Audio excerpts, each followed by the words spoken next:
Dans France, terre d'immigration, vous retracez les relations nouées entre la France et les populations issues du Maghreb, mais pas seulement, de l'Égypte, du Moyen-Orient également. Peut-être d'abord à quand remontent ces relations, parce qu'on a parfois des idées préconçues à ce sujet. Oh, je pense qu'elles sont aussi vieilles que le monde, mais elles se cristallisent autour de ce qu'on a appelé les invasions barbares, puisque c'est la première chose qu'on apprend à l'école, les flux et les reflux de ces autres. Et ces autres ont été protéiformes. Le livre en conviendra, puisqu'il prend en charge ce qu'on appelle le monde arabe, avec toutes ces communautés qui ne sont pas que arabes. Si on prend la plus importante, celle du Maghreb, donc qui est de centralité berbère, on la met sous ce label d'arabo-maghrébine. Et allez-y. Oui, pardon, et ces orientaux ont été parfois grecs, arméniens, et bien évidemment de confession juive, chrétienne d'Orient, musulmane, dans toutes leurs chapelles.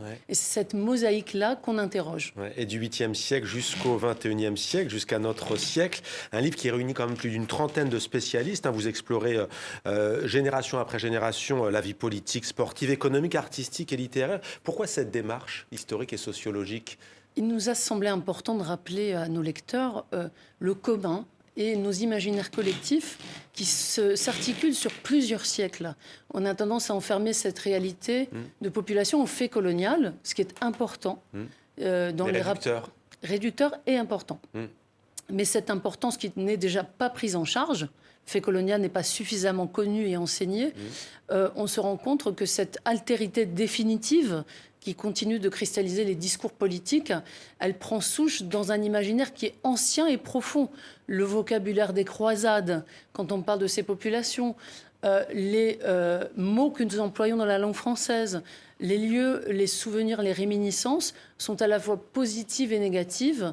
Et cette question de l'insécurité culturelle qu'on mobilise aujourd'hui dans les débats publics, elle prend souche dans cette histoire méconnue. Et justement, ces relations passionnelles, vous le dites, elles sont souvent méconnues. Comment vous l'expliquez ?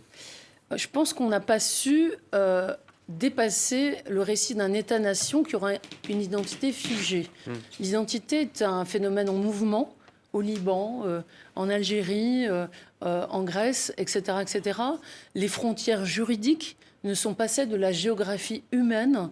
Et notre histoire de peuplement, surtout en France, c'est un carrefour migratoire qui est aussi un terrain de bataille mémorielle.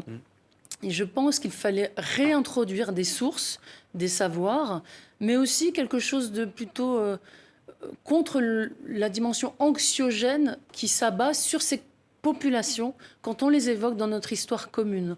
Et nous affrontons le patrimoine des conflits, des confrontations, mais nous célébrons également dans l'ouvrage les rencontres et le partage, tout simplement.